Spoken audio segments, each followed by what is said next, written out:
तो कैसे हो बेटा आप लोग। आज अपन देखने जा रहे हैं बेटा नीट 2025 का, फिर इसका एक क्वेश्चन नंबर कोड 45 का क्वेश्चन नंबर 37 देखने जा रहे हैं। ठीक है, तो क्वेश्चन में क्या बोला है बेटा, एक फोटोन है और एक इलेक्ट्रॉन है जिसका मास m दिया हुआ है अपन को। ठीक है, दोनों की एनर्जी सेम है या और कितनी दी हुई है, वो E दी हुई है। आपको पूछा है द रेशियो लेमड़ा फोटोन और इलेक्ट्रॉन।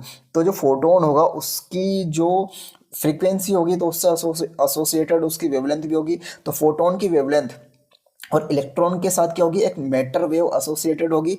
उस वेव की वेवलेंथ का, इन दोनों का रेशियो पूछा है। डी ब्रोगली वेवलेंथ भी बोलते हैं उसे, है ना, सी स्पीड ऑफ लाइट है। अच्छा, फोटोन की एनर्जी कितनी होगी बेटा, फोटोन की एनर्जी कितनी होती है, एक फोटोन की अगर अपन बात करें तो एच नहीं होती, एच होता है आपका जूल कांस्टेंट और न्यू क्या होता है, फ्रीक्वेंसी। ओके, अपन को ये पता है न्यू क्या होता है बेटा, सी बाई लेमड़ा होता है, लेमड़ा वेवलेंथ होता है। तो ये वी न्यू की वैल्यू अगर आप यहाँ पे रखोगे तो आपको क्या मिलेगा, एच सी बाई लेमड़ा मिलेगा।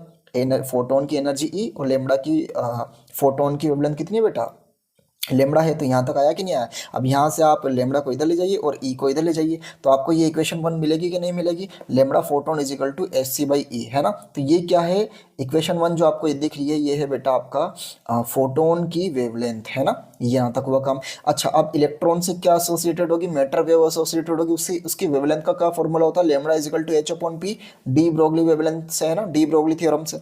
तो लेमड़ा ई, पी क्या है, मोमेंटम, है ना। मोमेंटम क्या होता है, under root 2m kinetic energy है, अंडर रूट 2m ई। अरे होता है कि नहीं होता है। अपन क्या कर रहे हैं, दोनों की वेवलेंथ निकाल रहे हैं, दोनों का फिर रेशो ले लेंगे। अच्छा, इसको आगे सोल्व करेंगे। अच्छा, यहीं तक ही। अच्छा, अब अपन दोनों की वेवलेंथ का रेशो पूछ रहा है तो रेशो कर देंगे। तो ये तो पहले ऊपर तो रखना है अपन को फोटोन की वेवलेंथ को, तो ये तो आएगा बेटा आपका एच सी अपॉन ई।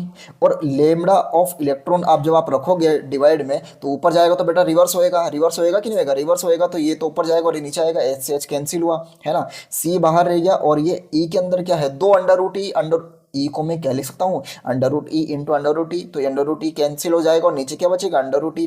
तो आपका फाइनल आंसर बचेगा सी under root 2m by E. यानी कि कौन सा ऑप्शन होगा बेटा आपका, ये होगा आपका C option. I hope you like it, thank you.